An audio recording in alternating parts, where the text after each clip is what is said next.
श्रावण के इस पावन महीने में, श्रावण के इस पावन अवसर पर हमारे सनातन धर्म में लोग, दुनिया के लोग भले हंसें, ताना कसें, पर हमारा सनातन धर्म इतना मजबूत है, उसकी पूजन पद्धति, उसके श्रृंगार एक ऊर्जा देते हैं। पहले के समय की जो स्त्रियां होती थी, नारियां होती थीं, माताएं होती थीं, वो अपने शीश में गजरा या फूल जरूर लगाती थी। साउथ में, वाराणसी में तो साउथ के लोग ज्यादा आते हैं, दक्षिण के, आप उनको भी देखिए, वो गजरा फूल लगाते। पहले की माताएं बालों में, केशों में गजरा फूल अवश्य लगाती थी। क्यों? 16 श्रृंगार में एक श्रृंगार है बेणी, गजरा। क्यों लगाया जाता है? कि नारी जब अपने केश में कोई पुष्प लगाती है, नारी जब अपने केश में कोई गजरा लगाती है, तो वो माँ अरण्यानी को अपने मस्तक पर विराजमान कर कर रखती है, और उस नारी के गर्भ से जुड़ी हुई कोई परेशानी उसको होती नहीं है। पर अब धीरे धीरे धीरे धीरे लोगों ने गजरा लगाना बंद करा, फूल लगाना बाणों में बंद करा। अब तो प्लास्टिक का फूल लगा लेती हैं। तो वो गजरा और फूल जो बंद हुआ, उसके कारण बस आज के ज़माने में आप देखो, प्रत्येक माताओं को अगर सूचना मिलेगी तो कहा इसको गर्भाशय में प्रॉब्लम है, इसको गर्भ में गठान हो गई, इसको बच्चादानी में यह हो गया, इसको रजोधर्म से जुड़ी प्रॉब्लम हो गई। पहले ये नहीं होता था। अरण्यानी देवी का स्मरण ही हमारे को सुख प्रदान कर। और यहां तक कहेंगे महाराज, शिव महापुराण के कथा के अंतर्गत अगर कभी मौका मिले तो गीता प्रेस गोरखपुर की देवी भागवत लेकर आओ, और देवी भागवत में मां अरण्यानी का चरित्र पढ़ो। भागवत में मां अरण्यानी का चरित्र पढ़ोगे तो क्या मिलेगा आपको?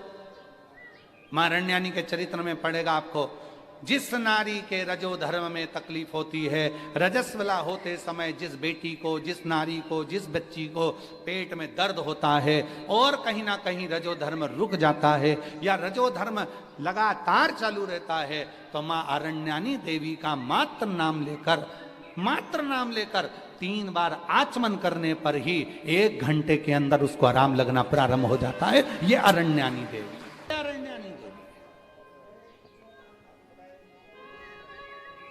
ये कोई साधारण है क्या?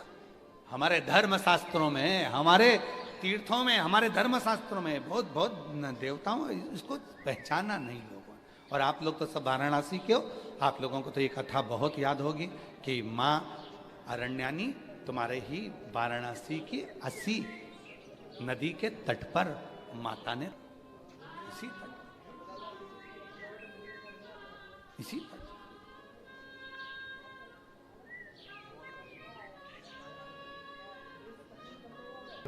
अरण्यानी देवी। एक बार वापिस बोलेंगे सभी, जितने आस्था चैनल पर सुन रहे हैं, जितने फेसबुक यूट्यूब पर सुन रहे हैं, जितने सोशल मीडिया पर सुन रहे हैं, और जितने काशी की इस पवित्र धरा पर इस भवन में बैठकर सुन रहे हैं, वो कौन सी देवी है जो व्यक्ति के उदर से जुड़े हुए उसके नारी के एक एक रोग को समाप्त कर देती है? उसका नाम है अरण्यानी देवी। अरे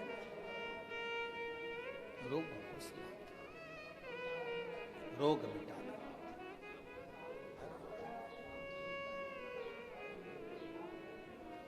महाराज, आप बता सकते हो किसी को, भाई ये प्रॉब्लम है, आप अरण्यानी का नाम लो, 3 बार आचमन करो। विजय ने कहा मां पार्वती जी से कि ये तो सब दुखी हैं, और पार्वती जी भिड़ गई तब साधना में, उठती नहीं है, कपड़े गल गए। कितना तप करा होगा माता पार्वती जी ने, जरा विचार करिए कि वस्त्र तक गल गए। पत्ते का श्रृंगार किया, फूलों का श्रृंगार किया है मां पार्वती, पुष्प। तब मेरे बाबा भोलेनाथ कैलाश से आ गए। सबसे पहले अगर मेरे भोलेनाथ आए तो पार्वती के पास आए।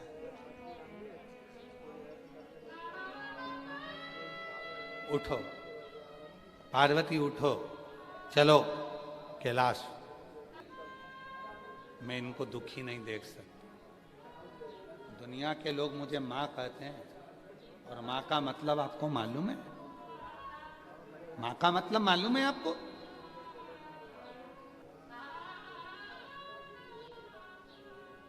सब अपने कमरे में दरवाजा बंद कर कर सोते हैं, पर बूढ़ी माँ अपना दरवाजा खोल कर सोती है। ना जाने मेरे कौन से बच्चे को मेरी कब जरूरत पड़ जाए और मुझे निकल कर जाना पड़े। मैं माँ हूं,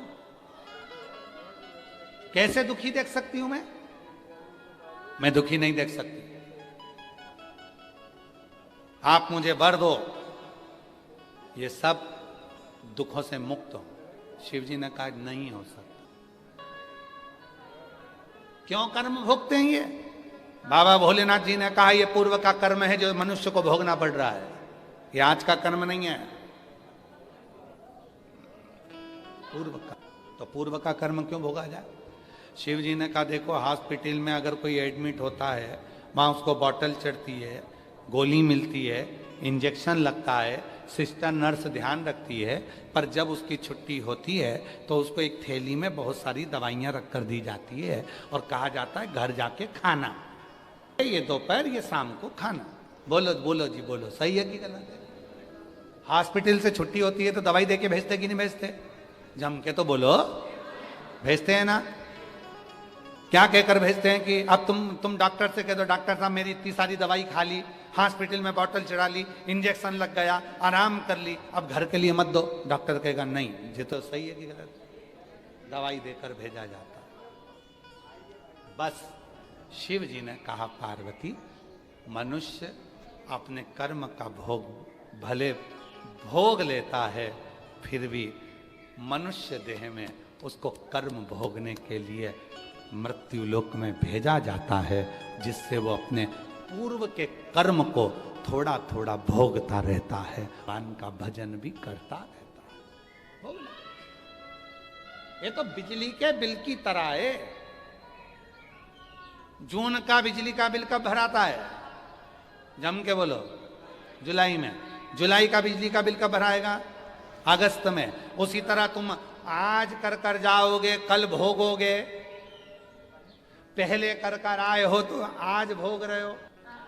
पूर्व में जो तुमने अच्छा किया तो बाबा विश्वनाथ ने तुमको, दुनिया के लोग भीड़ में आते हैं, कीचड़ में आते हैं, धूप में आते हैं, बारिश में आते हैं, अपना खुद बिछाते हैं, खुद ओढ़ते हैं, खुद खाते हैं, खुद सोते हैं, इधर से ये धकाता है, वो धकाता है।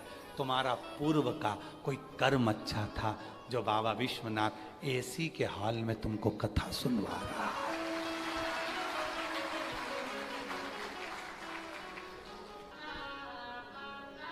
काहे सही है? ऐसी कहानी।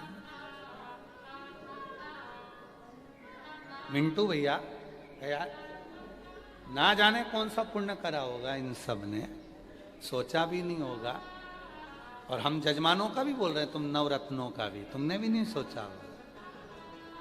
तुम सीहोर में भी अभी कभी जजमान बने हो ना, तो तुम लोगों ने देखा होगा कितनी मशक्कत करना पड़ती। भले जजमान होगे, तुम अपनी जगह पे होगे, पर कितनी मशक्कत कर कर अंदर घुसना पड़ता है। जजमान होंगे पर कितनी मशक्कत कर कर, पहले 50 बार लड़ना पड़ता है, झगड़ना पड़ता है जजमान को भी, तब जाकर अपनी जगह पे बैठना पड़ता है। और यहाँ तो कोई तो पुण्य तुम्हारा होगा, तुमने कहीं ना कहीं तो कोई ना कोई पुण्य अच्छा करा होगा, जो तुम लोग इतनी भीड़ में नहीं, आराम से, कोई दरी साथ लेकर नहीं आए, गादी बिछी है, एकदम वाइट चद्दर, एकदम वाइट, और इतनी इतनी कूल कूल महसूस कर रहे हो तुम लोग, सिर पे पल्लू ले लेके,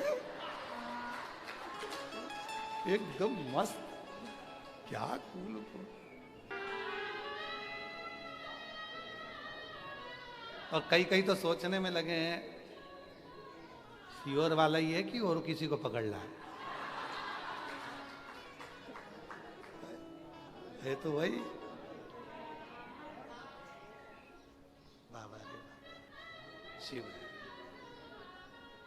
अच्छा, तुम लोगों को देख के थोड़ी जलन हमको भी होती है, ईमानदारी से बोल रहे हैं। तुम सब काशी वालों को देखता हूं ना तो थोड़ी जलन बहुत होती है। जलन इस बात की होती है कि तुमने कौन सा पुण्य करा होगा जो मेरे भोलेनाथ ने तुमको काशी का निवास दिया होगा।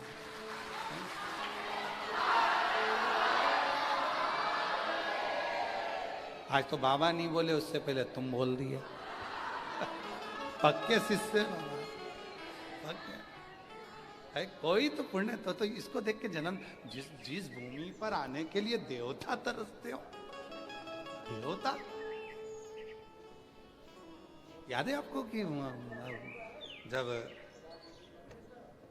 देवासुर संग्राम हुआ और उस देवासुर संग्राम में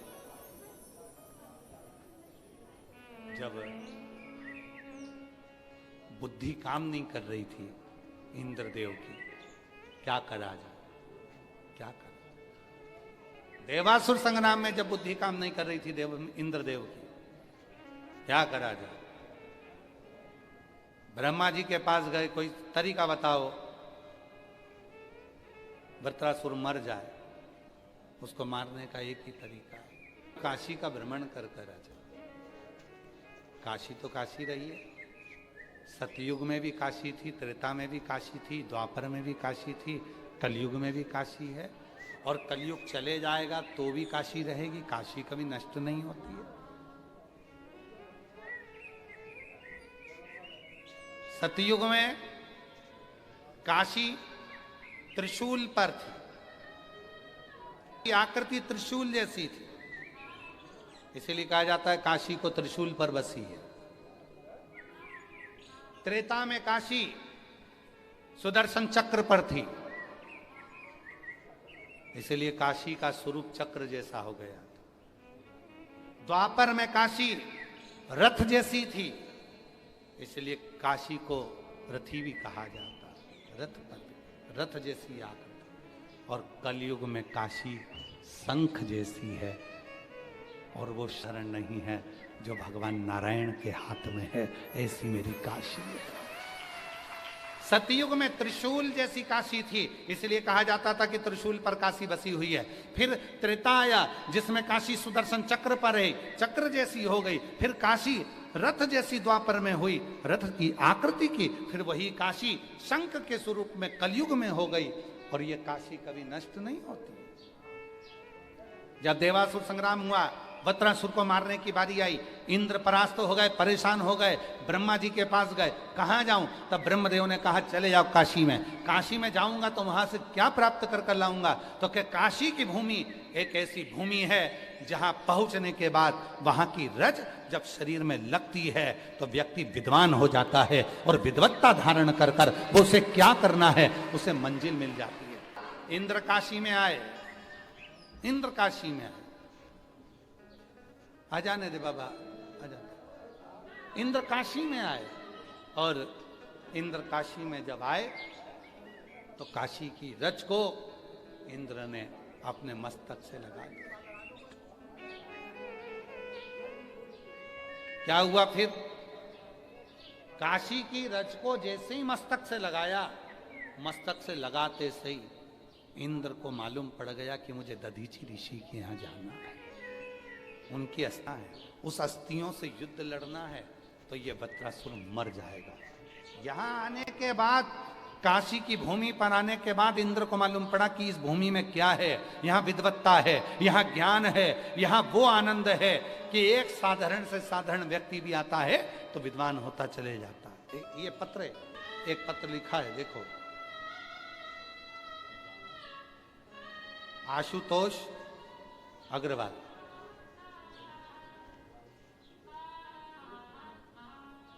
साधु था। गुरुजी, बाबा ने मुझे क्या दिया, मैं क्या कहूं। बस यही कहूंगा कि मेरे सब हमेशा शिव जी मेरे साथ, हमेशा शिव जी रहते। पत्र को आप लोग आस्था चैनल पर पढ़ सकते हैं। गुरुजी, मेरा नाम आशुतोष अग्रवाल, उषा अग्रवाल। बाबा ने मुझे क्या दिया है मैं क्या कहूँ, बस मैं कहूँ कि मेरे साथ हमेशा शिव जी रहते हैं। मैं गुरुजी झारखंड का निवासी था और मैं बचपन से शिव जी के मंदिर जाया करता था। की कथा जब से सुनी तब से शिव तो दिल में बैठ गया। अब ऐसा लगने लगा कि शिव के सिवा कोई नहीं है और मेरे दुख में मेरा शिव काम आएगा। हमने झारखंड छोड़ा, बाबा का नाम लेकर आपकी कथा पर भरोसा कर कर हम लोग काशी आ गए। वहाँ हमारा बिजनेस नहीं था, काम नहीं था, हम लोग यहाँ आ गए। अच्छा, यहाँ आने के बाद भी मैं क्या करूँगा, थोड़े ही दिन हुए हैं मेरे यहाँ आए। आपकी कथा सतुआ बाबा जी के आश्रम में चल रही थी। बाबा जी उस कथा को आयोजित किए, यजमान परिवार आयोजित किए। प्रथम बार आपकी कथा मैंने काशी में ही सतुआ बाबा जी के यहाँ सुनी और हम तो नए नए आए थे। बाबा क्या कहते, पर जितनी महिला वहाँ आई थी वो सब बोल रही थी, ये सीहोर वाला बाबा आता है, कथा करता है, इसकी कथा में जो मांगो वो मिलता है। हमको तो आश्चर्य हुआ कि ऐसा होता है क्या, इतनी सारी कथा लोग करते हैं उनमें तो ऐसा नहीं होता, फिर सीहोर वाले बाबा की कथा में क्या होता है। फिर हमको विश्वास जागा, हम उसी सतुआ बाबा जी की कथा में बाबा से मांगे, हे मेरे भोलेनाथ कृपा करना, हम झारखंड छोड़कर यहाँ आ गए हैं, कृपा करना, हमारा घर भी हो, हमारा व्यापार भी हो, और जब तुम दूसरी बार आओ तो मैं यजमान भी बनूं, ऐसी कृपा। और बाबा ने सब कर दिया। अभी सतुआ बाबा जी की कथा को कितना समय हुआ होगा,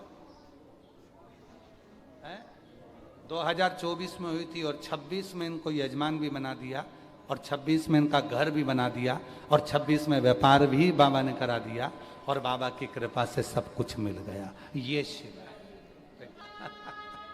उसमें चतुर्वेदी जी आपके लिए भी लिखा है कि हमने सोचा नहीं था, चतुर्वेदी जी ने हमको यजमान स्वयं, हम तो कहे ना, तो शिव जी ही अपने भक्तों को भेजता है, शिव की कृपा। बैठिए, आइए एक बेलपत्र ले जाओ, पत्र पढ़ा है ना आपका, तो बेलपत्र। बाबा सतुआ बाबा जी की कथा को हमने बस विनती करी थी और लोग कहते थे सीहोर वाला बाबा कथा करने आया है, जो मांगो वो मिलता है। हमने तो विश्वास करा, फिर विश्वास करा और आज बाबा ने मकान भी दिया, व्यापार भी दिया और सब कुछ भंडार भर दिया और यजमान भी बना दिया। ये शिव है।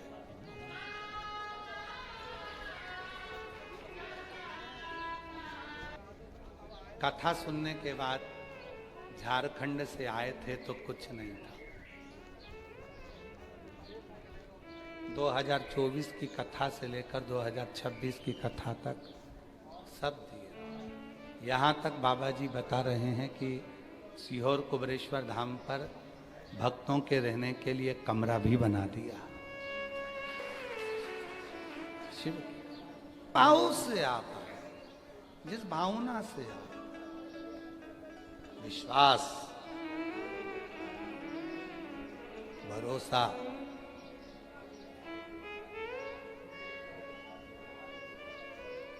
के अंदर विश्वास होता है, भरोसा होता है, भक्ति होती है, वही एक दिन दुनिया पर राज करता है।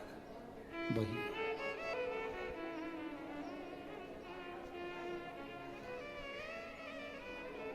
विश्वास, भरोसा, भक्ति दृढ़ता देती।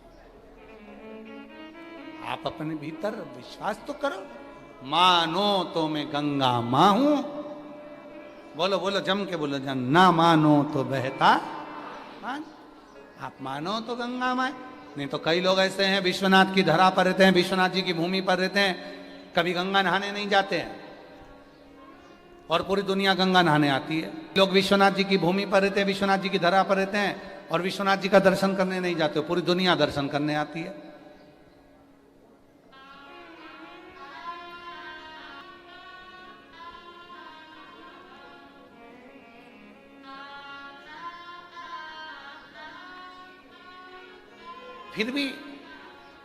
फिर भी भोलेनाथ कृपा करते हैं, कृपा करते हैं। फिर जी ने कहा ये तो भोगना पड़ेगा, ये पूर्व के कर्म का भोग है जो भोगना है।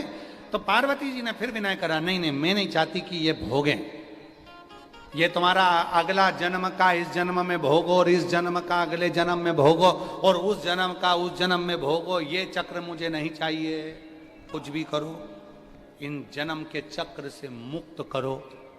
तो शिव जी ने कहा ठीक है, अब तुम चिंता मत करो, तुम अगर चाहती हो कि सब इस जन्म का अगले जन्म को ना भोगा जाए, जो झूठ बोला, प्रपंच करा, गलती करी, वो अगले जन्म में भोगने को ना मिले, तो मैं एक काम करता हूं, जिस असी नदी के तट पर हे पार्वती तुम मौन होकर बैठी है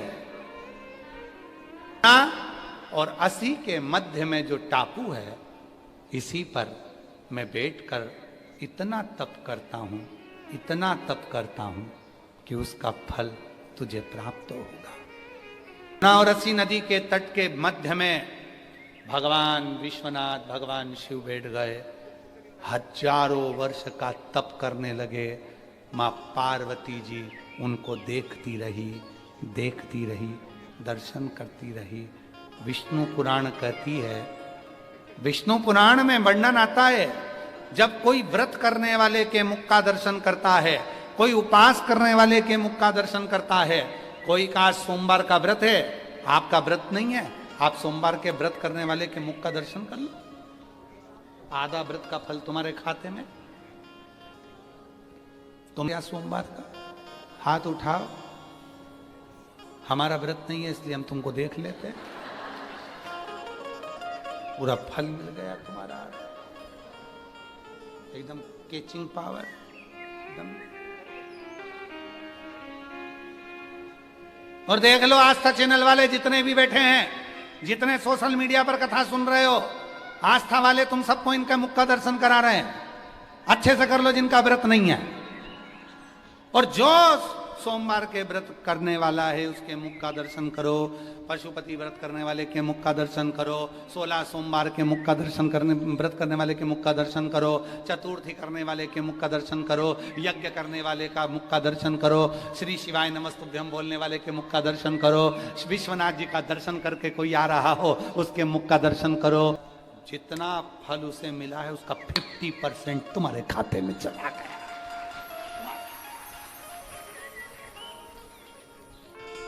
उठाओ जरा हाथ उठाओ, सोमवार वाले उठाओ, सबको गिराना मत जब तक हम नहीं देख लें। अच्छा दिखाओ रे, आस्था चैनल दिखाओ, सबके कल्याण होगा, जरा दिखाओ, सबको दिखाओ, सबका कल्याण होगा। हर हर, बस रखो रखो रखो। आज 50%।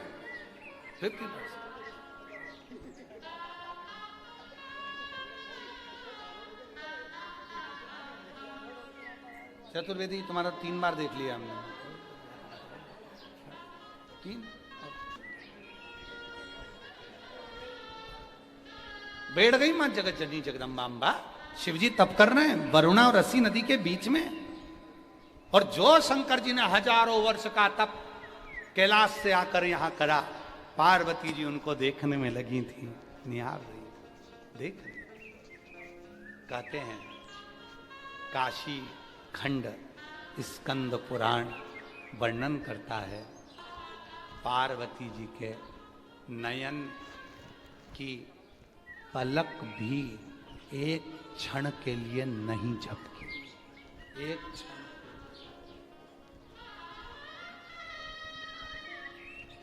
पार्वती जी के नयन की पलक, स्कंद पुराण काशी खंड वर्णन करता है कि पार्वती जी के नयन की पलक एक क्षण के लिए भी नहीं झपकी। शिव जी को देखती, शिव तप में थे, पार्वती जी दर्शन करती रही, नेत्र खुले भोले बाबा के।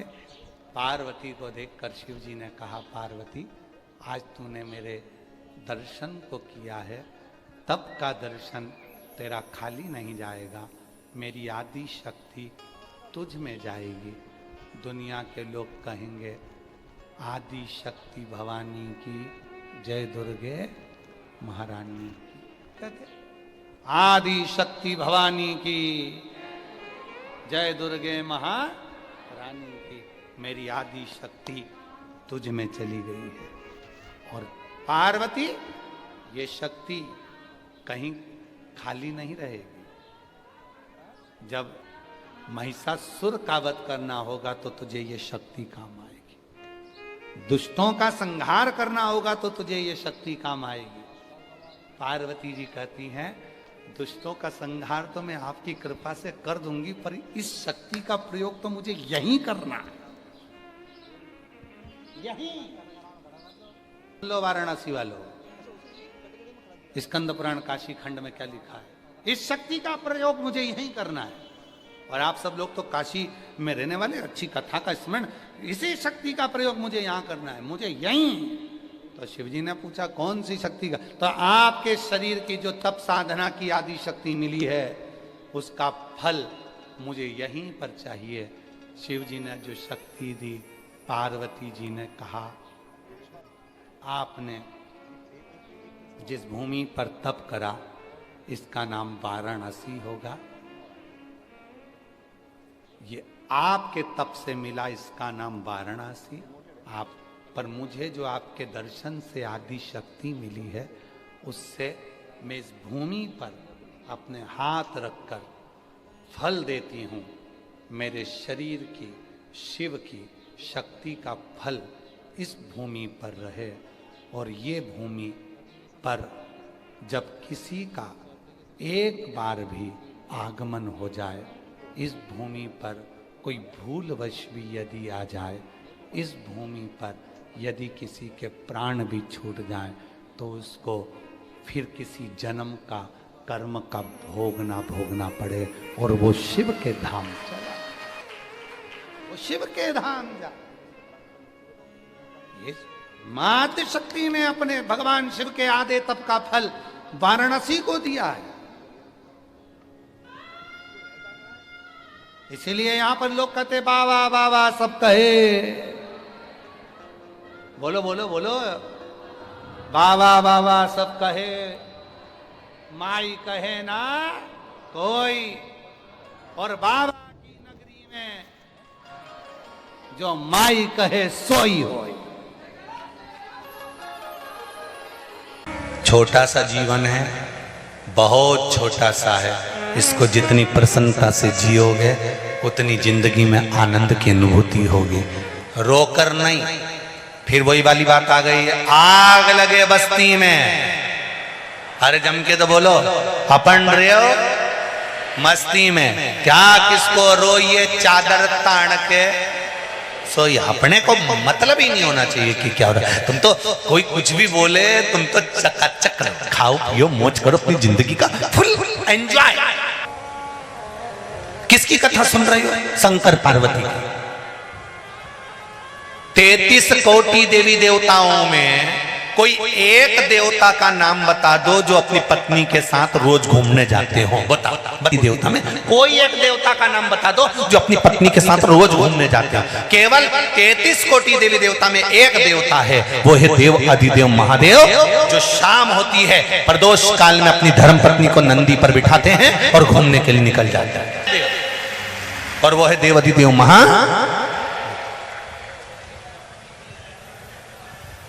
इनको देख देख के लक्ष्मी जी का भी हृदय थोड़ा सा, लक्ष्मी जी कई बार भगवान विष्णु से बोलती है तुम तो हमें कहीं लेके ही नहीं जाते। भगवान बोले ले जाऊं वहां वाला महाराज की, वही ले जाऊंगा, तुम तो हमें कहीं लेके नहीं जाते। लक्ष्मी जी को एक बार बहुत गुस्सा आ गया। लक्ष्मी जी ने भगवान विष्णु से कहा देखो भगवान शंकर को, पार्वती जी को रोज घुमाने ले जाते हैं, तुम तो ले जाते नहीं हो। भगवान विष्णु ने कहा चल मैं तुझे ले चल, तुम अब भी चल चल चल। और लक्ष्मी जी तुरंत तैयार हुई। तैयार होने में लक्ष्मी जी को समय लग गया। तैयार होकर लक्ष्मी जी आई, दरवाजे खिड़की बंद करे, दरवाजे खिड़की बंद कर कर जैसे बाहर निकली तो अंधेरा हो गया। अंधेरा हो गया तो लक्ष्मी जी बोली अब रात में कहाँ जाए इतनी रात को? तो भगवान बोले, फिर लक्ष्मी जी बोली कि भगवान शंकर पार्वती जी को आवाज लगाते हैं कि पार्वती चल, और पार्वती पूरा दरवाजा खुला छोड़ के न खिड़की लगाए न दरवाजा लगाए न सामान बटोरे न तैयार होए, वो तो बस नंदी पे चढ़ी और पति के साथ घूमने चल देती है। तो भगवान विष्णु ने कहा उनको दरवाजे लगाने की जरूरत क्या है, उनके यहाँ कोई सामान हो तो दरवाजा लगाए, अब उनके यहाँ कुछ हो तो दरवाजा लगाए। तो क्यों दरवाजा नहीं लगाते?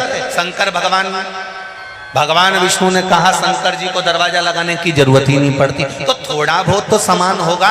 इतने में तुरंत भगवान विष्णु ने कहा जो थोड़ा बहुत सामान रहता भी है, भगवान जाते जाते अपने गले में से बप्पा को छोड़ के चले जाते हैं कि किसी काका जी में दबो तो घुस के बता जा घुस।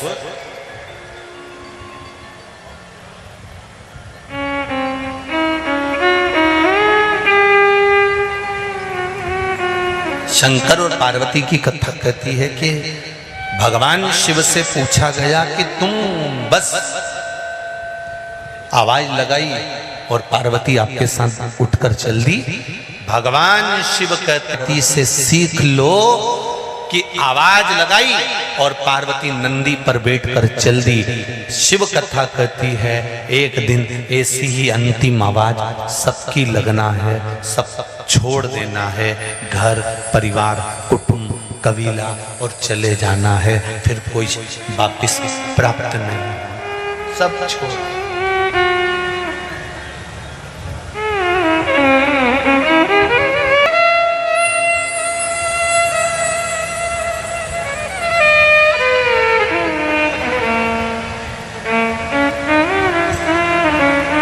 शिव कथा कह रहे अंतिम बिंदु में सब छोड़ा है। सती मैया ने शिव जी का भजन करा, सती मैया भगवान शंकर को अपना बना। जैसे रेणुका देवी कच्चे घड़े में जल भर कर लेकर आ जाती थी अपने पति के लिए, ऐसी ही माता सती चालनी में जल भर कर ले आती थी भगवान शंकर के लिए।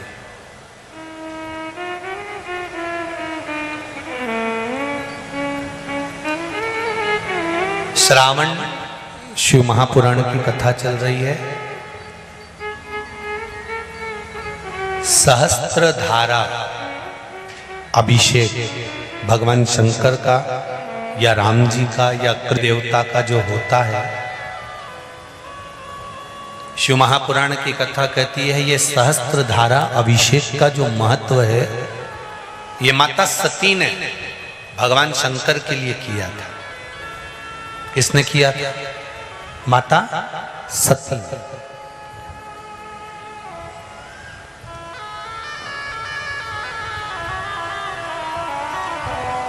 कभी जीवन में आपको लग रहा हो कि मैंने 2-3 व्यापार करके देख लिए और घाटा ही घाटा हो रहा है,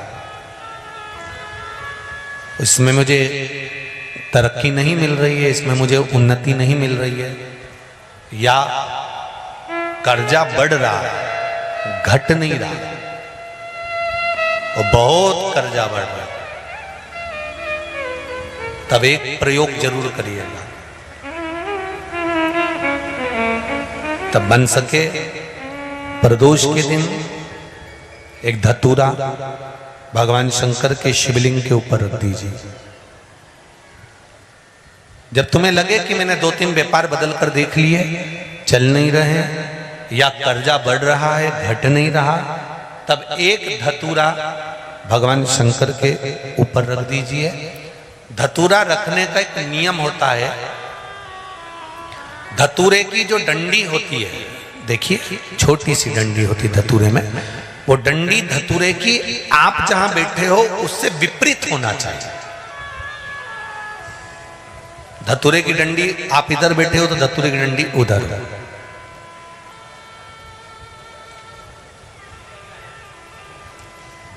अपने को लग रहा है कि व्यापार मैंने बदल लिया, 2 बार 4 बार 6 बार व्यापार बदल के देख लिया और कर्जा बढ़ रहा है, पर व्यापार भी नहीं चल रहा।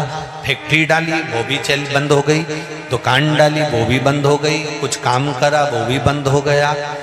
जहाँ संबंध के लिए जाते हैं संबंध नहीं होता है, बेटा बेटी बड़े हो गए उनका कहीं जम नहीं रहा, बहुत प्रयास करके देख लिया पर हो नहीं रहा। तो प्रदोष के दिन धतूरे को रखिए पर डंडी विपरीत दिशा की ओर हो और 1 लोटा जल धीरे धीरे उसी धतूरे के ऊपर आप चढ़ाना प्रारंभ कर दीजिए जो शिवलिंग के ऊपर रखा हुआ है।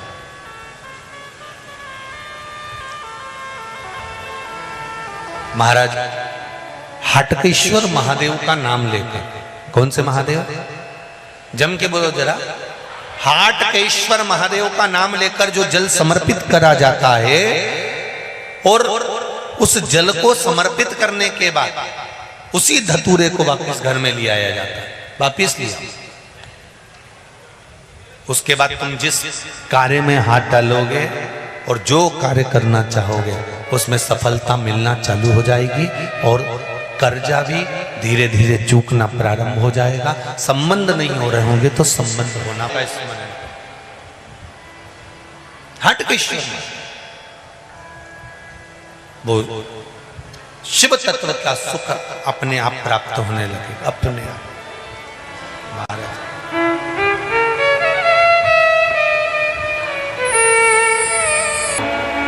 श्रावण महीने की शिवरात्रि है। आप और हम सब मिलकर बाबा देवाधिदेव महादेव की पावन कथा का जो मूल मंत्र है उस मंत्र का जाप सभी लोग अपने अपने स्थान पर बैठकर करेंगे और निवेदन करेंगे देवाधिदेव महादेव से कि जीवन का सब सुख आपके चरणों से हमें प्राप्त हो। श्री शिवाय नमस्तु।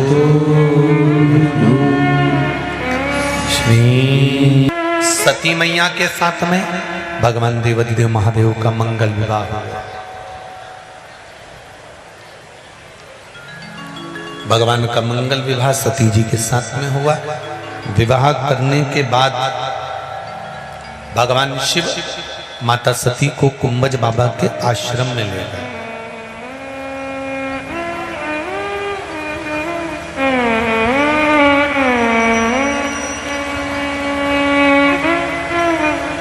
कुंभज ऋषि के आश्रम। और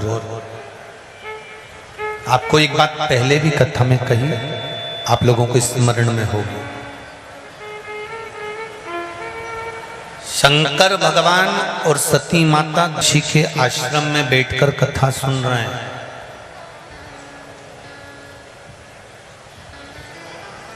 कुंभज ऋषि ने शिवजी को देखा, शंकर भगवान ने कुंभज बाबा को देखा।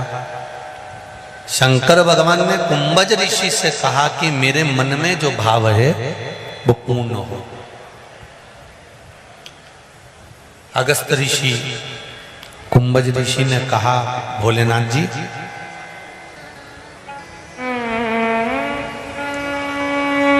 शिव महापुराण की कथा में जो जाकर बैठता है, चाहे वो आस्था चैनल पर कथा सुन रहा हो, चाहे फेसबुक यूट्यूब पर कथा सुन रहा हो, चाहे इस पावन प्रागण्य में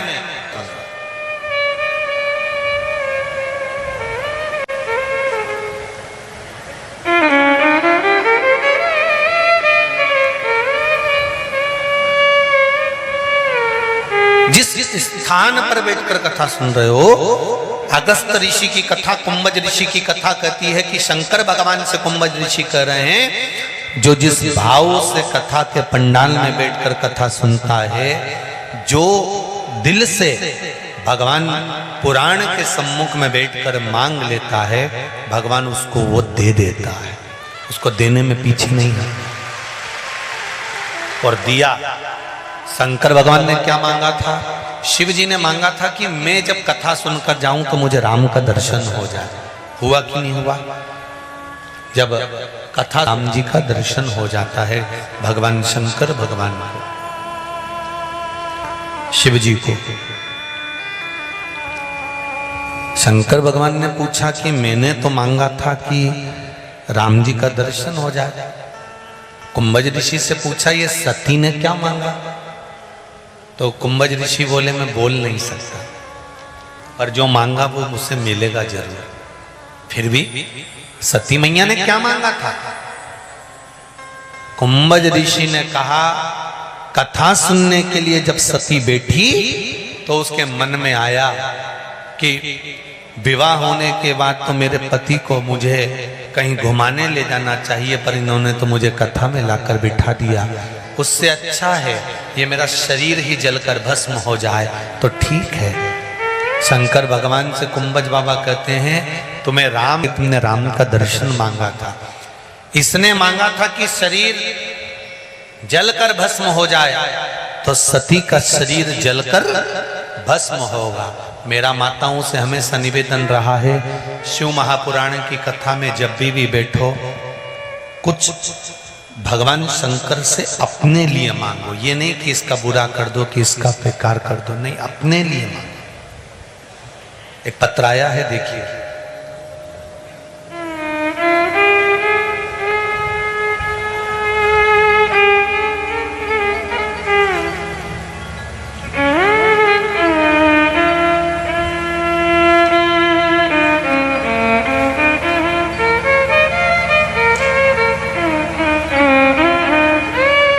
मेरा नाम मधु रवि मंडले है, मैं राऊ में रहती हूँ। कहीं बैठी हो तो हाथ उठाइएगा। आप ही हैं? दोनों हाथ हिला दो एक बार। हर हर महादेव। मैं राऊ में रहती हूँ गुरुदेव।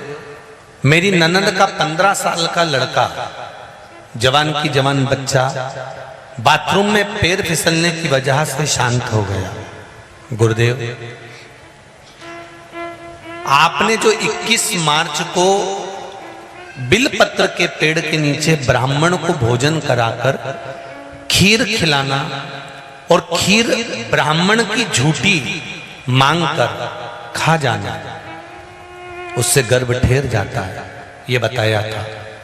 जब मेरी ननद का लड़का 15 साल का एक ही बच्चा शांत हो गया, कि आप 21 मार्च आ रहा है, विशुभ योग के अंदर गुरुजी ने एक उपाय बताया था कि ब्राह्मण को भोजन कराओ बेलपत्री के पेड़ के नीचे, और रोज की झूठन जिसका गर्भ नहीं ठहरा उसको खिला दीजिए। गुरुदेव, बाबा की कृपा से उसी महीने उनका गर्भ धारण हो गया और बाबा की कृपा से ठहर गए। मैं धन्यवाद दे रही हूँ बाबा देवाधिदेव महादेव को। बेटा 15 साल का बेटा, और लिखा है मेरी ननंद की उम्र 42 वर्ष है, और 42 वर्ष की उम्र में फिर वापिस बाबा देवाधिदेव महादेव की कृपा से गर्भ ठहरा। ये शिव की कृपा। एक पत्र और है बड़ा सुंदर। गुरुदेव चरणों को वंदन। मेरी काकी को कैंसर हो गया था, डॉक्टर ने कह दिया था कि आखिरी स्टेज है। गुरुदेव, उनकी बेटी उन्हें उज्जैन ले गई थी, तो मुझे भी ले गई थी। बेटी की सास ने हमें एक रुद्राक्ष दिया और कहा इसका अभिषेक करके इसका पानी पिलाओ। हमने वैसा ही किया और श्री शिवाय नमस्तुभ्यम का जाप भी करने लगे। लगातार शिवजी पर 1 लोटा जल और रुद्राक्ष का जल पिलाना प्रारंभ करा। 3 दिन बाद उनका बेटा आया और बॉम्बे हॉस्पिटल के सामने वाले हॉस्पिटल में लेकर गया। डॉक्टर ने कहा कि अब इनको जो कैंसर बताया था वो कैंसर लास्ट स्टेज का नहीं है, वो कैंसर ठीक होना चालू हो गया है और अब उनको पूर्ण तरह से आराम है, वो स्वस्थ हो गई। शिव कृपा। फिर निवेदन करूंगा, 1 लोटा जल जो आप शंकर भगवान को चढ़ा रहे हो, मंदिर में जाकर प्रतिदिन 1 लोटा जल जो समर्पित कर रहे हो और उस जल को लाकर पूरे घर में छींट रहे हो या आचमन कर रहे हो, वो जल साधारण नहीं है। ना जाने कितनी औषधि का फल वो जल है। सारी समस्या का हल 1 लोटा जल। उसको साधारण ना समझो।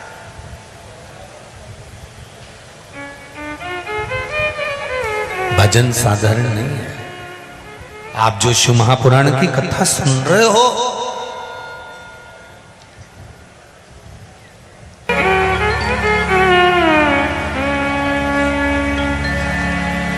श्री शिवाय नमस्तुभ्यम, नाम तो लिखती रही जीजी। गुरुदेव जीतू भैया पटवारी जब खड़े होते हैं तो कार्यकर्ता हमको अच्छे से बिठा देते हैं, और जीतू भैया पटवारी जब खड़े नहीं होते हैं तो कार्यकर्ता भी हमको, जो ब्लॉक खाली होता है ना उसमें भी नहीं बैठने देते। तो हमारा जीतू भैया पटवारी जी से निवेदन है कि हमारे क्षेत्र के जीतू भैया हमेशा खड़े रहें, तो कम से कम हमको बैठने के लिए जगह अच्छे से मिला देते हैं। वाह भैया जीतू भैया, कुछ तो है, दम तो है।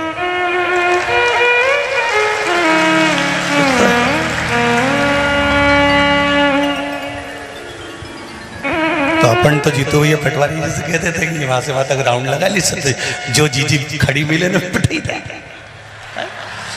शंभो, प्रेम है आप लोगों का, स्नेह आनंद।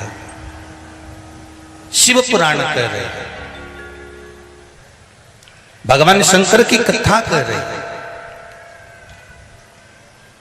शिव महापुराण वर्णन कर रहे हैं। आप आस्था चैनल पर कथा सुन रहे हो, फेसबुक यूट्यूब पर कथा सुन रहे हो, जिस स्थान पर बैठकर कथा सुन रहे हो, आप दिल से, हृदय से, चित्त से, वृत्ति से, मन से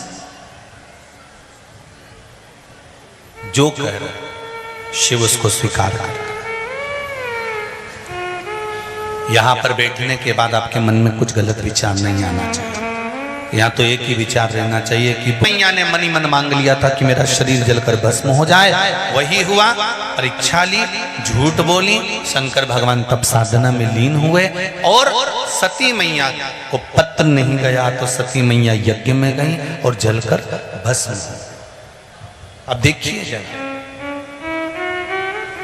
सती मैया ने एक गलती बहुत बड़ी कर दी कि यज्ञ के कुंड में कूद कर उन्होंने प्राणों को त्यागा।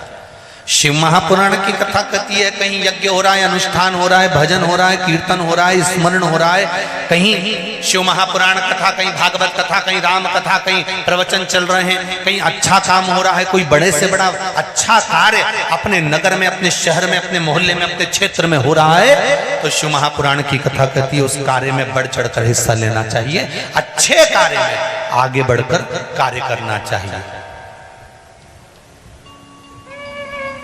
पर सती मैया ने जो गलती करी वो गलती कभी मत करना। सती मैया चलते हुए यज्ञ में कूद गई, भाग दिया। शंकर भगवान को बड़ा दुख हुआ। शिवजी ने कहा, सती तूने बहुत बड़ी गलती करी है, तू यज्ञ की अग्नि में कूद कर प्राणों को त्यागी है, इसलिए सती तेरा एक जन्म कोयल का होएगा। काय का जन्म लेगी तू? कोयल का। कोयल का जन्म लेने के बाद जब 2 आषाढ़ पड़ेंगे, उस आषाढ़ में तू मेरी आराधना करेगी।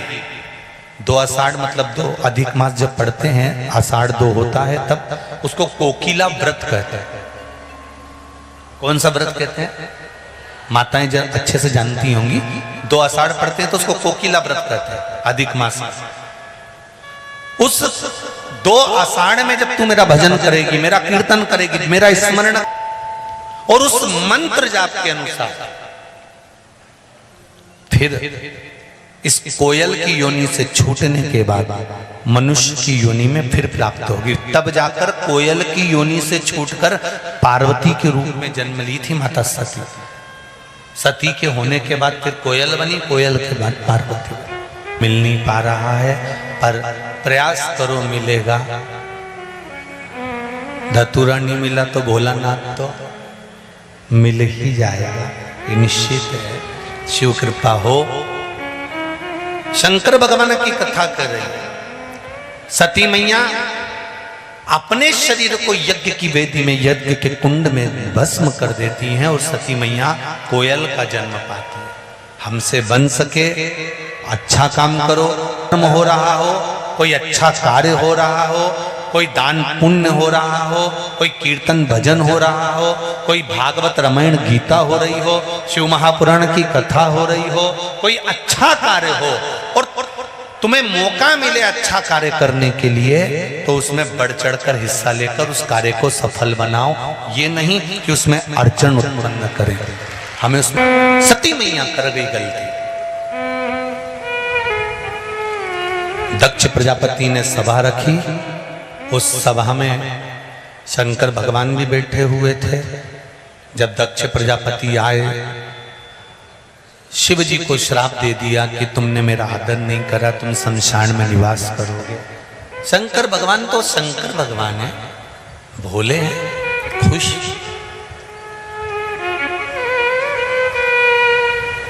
अपन जरा सा किसी को कह दो, क्यों रे मरी रिया है कहीं, तो उतने में तो उसको गुस्सा आ जाए। बोलो आए कि नहीं आए कि तुमने मेरे को ऐसा बोल दिया कि मर रहा है। किसी डोकरी से डोकरी मरने का समय है, अंतिम पल, कोई बुजुर्ग व्यक्ति है उससे भी कह दो ना कि मर रहे हो, तो उसको बुरा लग जाए। पर दक्ष प्रजापति खुद कह रहे हैं, शिव मैं तुम्हें श्राप देता हूं कि तुम शमशान में निवास करोगे।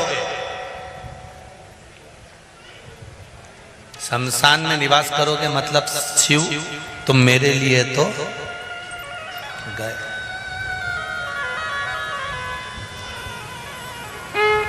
ए शंकर, ए शिव, तुमने अपने ससुर का अपमान करा है, तुम शमशान में निवास करोगे। शंकर भगवान प्रसन्न हो गए, खूब नाचे, खूब नाचे। भगवान विष्णु ने पूछा, प्रभु तुम्हें श्राप लगा है, तुम शमशान में निवास करोगे और तुम नाच रहे हो? शंकर भगवान बोले, मेरे ससुर जैसा दुनिया में कोई ससुर नहीं होगा। मेरा कितना भला सोचा है, मुझे स्थान दिया तो शमशान में दिया। मेरे ससुर ने मेरे लिए कितना अच्छा सोचा कि प्लाट भी दिलाया तो शमशान में दिलाया, जहां कोई कब्जा ही नहीं करेगा। दक्ष प्रजापति ने कहा, शंकर मैंने तुम्हें श्राप दिया, तुम्हारे मन में ग्लानि उत्पन्न नहीं हुई, तुम्हारे मन में खेद उत्पन्न नहीं होगा? बाबा भोलेनाथ जी कहते हैं, तुमने जो श्राप दिया ये भी मेरे ही कहने पे दिया है। संसार का एक पत्ता भी अगर हिलता है तो शिव कहते हैं मेरे इशारे से हिलता है। अगर कोई रोग हो गया, बीमारी हो गई है, तकलीफ हो गई है, कोई कष्ट हो गया है, शिव जी कहते हैं वो तेरे कर्म के कारण हुआ है, पर उस कर्म को काट सकता हूं तो मेरा अगर तू भजन कर रहा है, स्मरण कर रहा है, कहीं ना कहीं तू मुझे याद कर रहा है, तो ये निश्चित है कि तेरा दुख कटेगा। आपका घर का जो द्वार होता है, घर का जो दरवाजा होता है,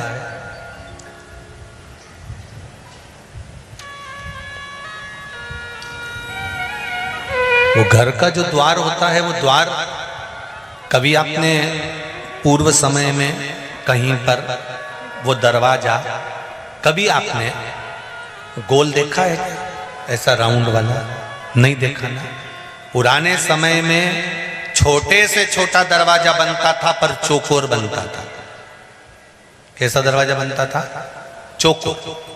जो दरवाजे की चौखट होती थी वो हमेशा चौकोर रही है, उसको गोलाकार में शिवलिंग की आकृति जैसा उसको नहीं काटा जाता।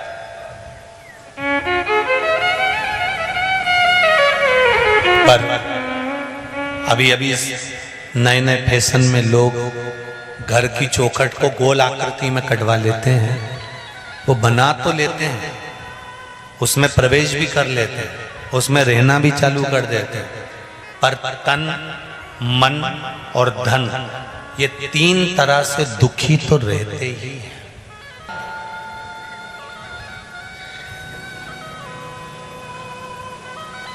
चौखट का नियम है। ये अभी अभी तो लोग ये नीचे भी जो है ना, ये देहली नहीं होती है अब तो नहीं होती, अब तो पहले तो अब तो फर्श लग जाता है, उसके ऊपर ही बस केवल 3 साइड से, नहीं तो नीचे पहले लकड़ी भी ठुकती थी, देहली बनती थी। बार बार देहली बनाते थे। घर के दरवाजे पर देहली क्यों बनाई जाती थी? कि जब हम गया जी में अपने पूर्वजों को छोड़कर जाते थे, पितृपक्ष में अपने पूर्वजों को हम गया जी छोड़कर जाते थे, अपने दरवाजे से पूर्वजों को ले जाकर देहली के बाहर कर देते थे, तो कुछ नहीं करते थे, इसलिए देहली बनाई जाती थी। आज के जमाने में तुम कितना भी पितरों के लिए कितना भी कर दो। पंडित जी जब भी पत्रिका देखेंगे एक बात जरूर बोलेंगे, पितृदोष है। तुम कहोगे हमने तो उज्जैन में ये करा दिया, हमने तो गया जी करिया, हमने तो ब्राह्मण का भोजन कराया, हमने तो पिंडदान करा, हमने तो तर्पण करा, हम तो हर अमावस्या पर ब्राह्मण के बच्चे को दूध पिला देते हैं, हम हर अमावस्या पर यह कर देते हैं। हम पितरों के लिए इतना करते हैं, इसके बाद भी हमारा पितृदोष समाप्त क्यों नहीं होता? क्यों? उसका कारण है क्योंकि पहले के समय में जो चौखट होती थी उसमें नीचे देहली होती थी। देहली से बाहर जाते थे और पिंड छोड़ देते थे तो फिर वो प्रवेश नहीं करते थे।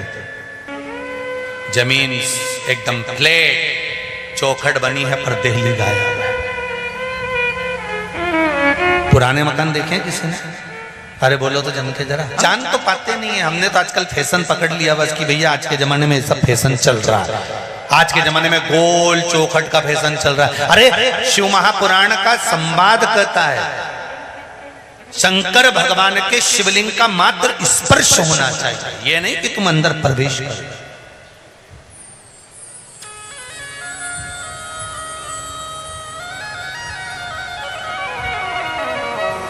महाराज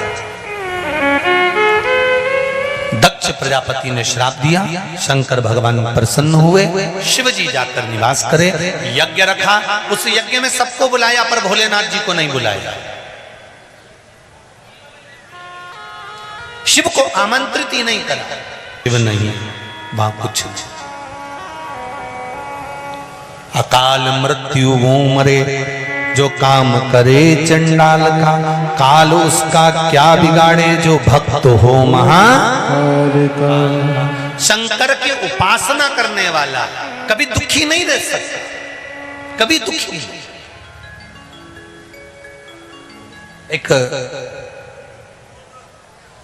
गौतम बाबा और मां अहिल्या की कथा आपने सुनी होगी कि गौतम ऋषि की धर्म पत्नी माता अहिल्या को गौतम ऋषि ने श्राप दे दिया था और श्राप देते से गौतम ऋषि ने अपने पुत्र चिरकाल को बुलाया। चिरकाल को बुलाकर कहा, चिरकाल एक काम करो, तुम अपनी माता का सिर काट दो। चिरकाल ने कहा माता का सिर? हाँ। और पिताजी कहकर चले गए, गौतम ऋषि कहकर चले गए। चिरकाल बैठा रहा, सोचता रहा, विचार करता रहा और अपने पिताजी को समझाता रहा। उसका नाम था चिरकाल।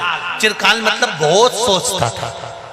पिता गौतम ऋषि को समझाते हैं कि पिताजी इसमें माता की कोई गलती नहीं है, कोई गलती नहीं।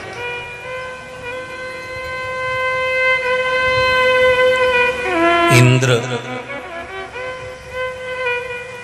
स्वयं गलती करे हैं, इसमें मेरी माता की कोई गलती नहीं है, कोई गलती।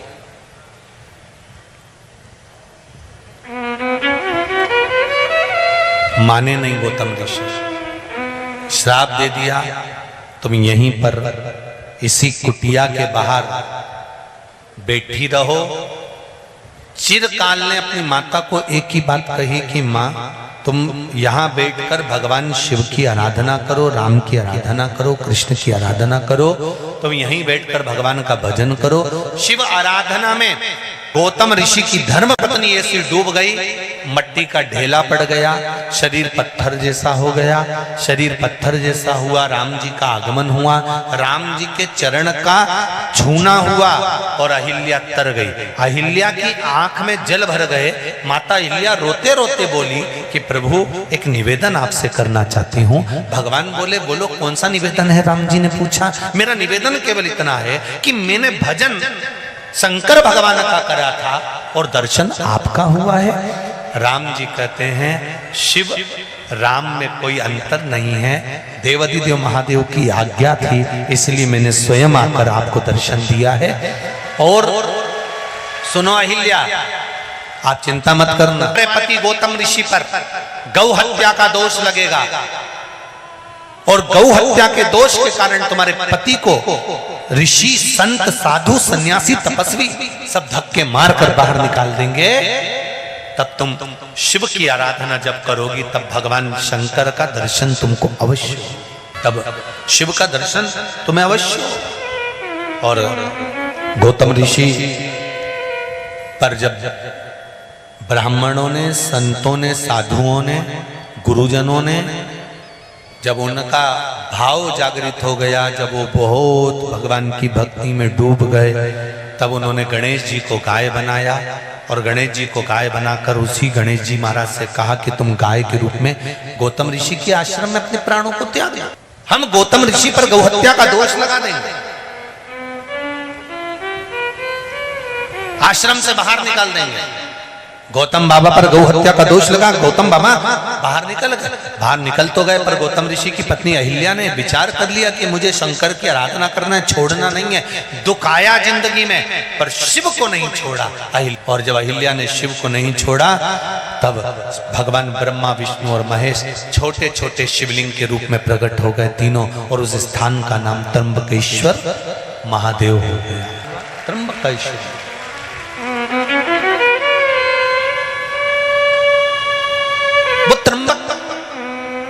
त्र्यंबकेश्वर महादेव विश्वास का प्रतीक है। वो बताते हैं कि विश्वास अर्थात माता अहिल्या पर कितना दुख आया, पत्थर का ढेला बन गई, चरण छुआ, स्त्री बन गई, वहां से छूटी, यहाँ आई, यहाँ आने के बाद भी दुख पीछा नहीं छोड़ा। तो आप जरा विचार करो कि संत की पत्नी अहिल्या गौतम ऋषि, साधु, सन्यासी, तपस्वी, साधक, उपासक इतने प्रबल थे, जब उनको दुख सहन करना पड़ रहा है, तो आप और हम कहीं अलग से आए हैं क्या? याद रखना, माता अहिल्या ने भी शंकर भगवान के चरण पकड़ कर रखे थे, तो नैया पार हो गई। हम भी अगर शंकर भगवान के चरण पकड़ कर रखेंगे तो निश्चित है कि हमारी नैया भी पार। देवाधिदेव महादेव के शिव महापुराण के मूल मंत्र का स्मरण करेंगे। सभी लोग अपनी जगह बैठकर भगवान शंकर के मूल मंत्र का भाव व्यक्त करते हुए अपने हृदय के देव महादेव से कहेंगे। श्री शिवा नमस्तु, श्री शिवाय नमस्तु, श्री शिवाय नमस्तु। पार्वती का जन्म हो गया। माता पार्वती देव ऋषि नारद के कहे अनुसार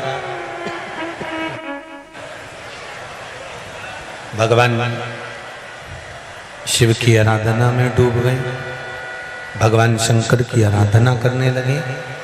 शिव भक्ति का फल ये हुआ कि पार्वती को पति के रूप में भगवान शंकर प्राप्त हो।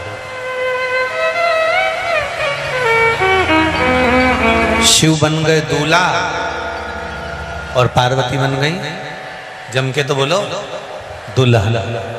शंकर जी बन गए बना, पार्वती जी बन गए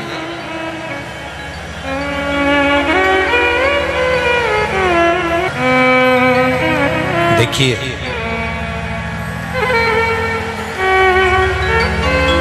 माता पार्वती जी ने भी पार्थिव शिवलिंग का निर्माण करा, सती माता ने पार्थिव शिवलिंग का निर्माण करा, राम जी ने पार्थिव शिवलिंग का निर्माण करा, भगवान कृष्ण ने पार्थिव शिवलिंग का निर्माण करा।